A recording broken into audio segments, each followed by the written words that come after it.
गांव का नाम था सोनापुर। छोटा सा गांव, कच्चे रास्ते, पीपल का पेड़ और उसी पेड़ के नीचे हर सुबह एक छोटी सी ठेली लगती थी। ये ठेली थी रामू कचौरी वाले की। रामू गरीब था लेकिन ईमानदार। उसकी कचौड़ियों में कोई जादू नहीं था, बस मेहनत और सच्चाई थी।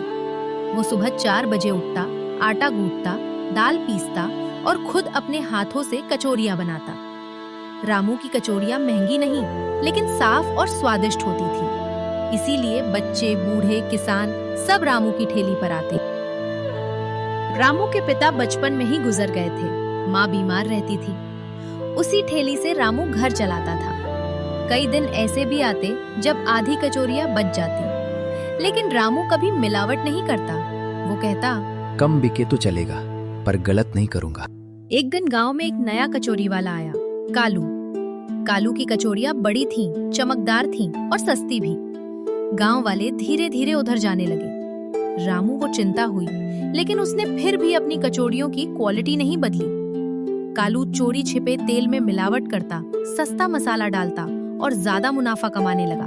कुछ दिनों में रामू की बिक्री बहुत कम हो गई। माँ की दवाई के पैसे भी पूरे नहीं हो पा रहे थे। एक रात रामू बहुत रोया।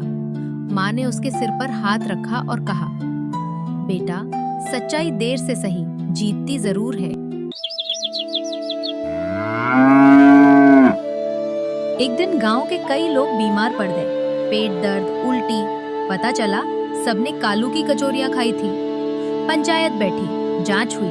कालू की मिलावट सामने आ गई। लोगों को अपनी गलती का एहसास हुआ। अगले दिन गांव के लोग खुद रामू की ठेली पर आए। लंबी लाइन लग गई। रामू ने किसी से बदला नहीं लिया, बस मुस्कुराकर बोला, कचौरी वही है, बस भरोसा वापस आया है। पंचायत ने रामू को गांव के मेले में स्टॉल दिया। शहर से लोग आने लगे। धीरे धीरे रामू ने एक छोटी दुकान खोल ली। माँ स्वस्थ होने लगी, लेकिन रामू आज भी वही ठेली याद रखता है। समय बीतता गया। अब रामू की कचौरी सिर्फ सोनापुर गांव तक सीमित नहीं रही थी। आसपास के गांवों में भी उसकी कचौड़ियों की चर्चा होने लगी थी।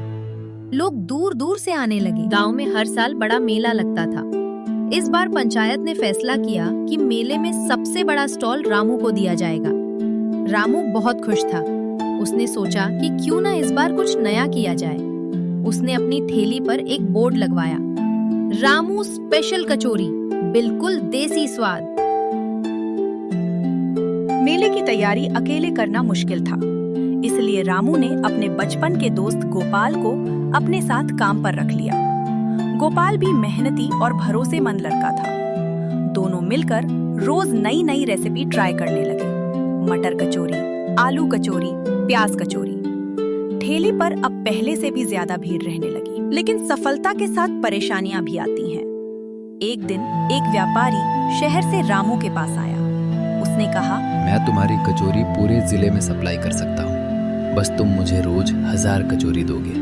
ये बहुत बड़ा मौका था, लेकिन इतने ऑर्डर के लिए रामू को रात दिन काम करना पड़ता। व्यापारी ने ये भी सलाह दी कि इतना प्रोडक्शन करना है तो थोड़ा सस्ता तेल और सस्ता मसाला इस्तेमाल करो। जिला अधिकारी एक दिन गांव आए और रामू को सम्मानित किया। उन्होंने कहा, रामू जैसे छोटे व्यापारी ही असली भारत की पहचान है। रामू की आंखों में आंसू आ गए, खुशी के।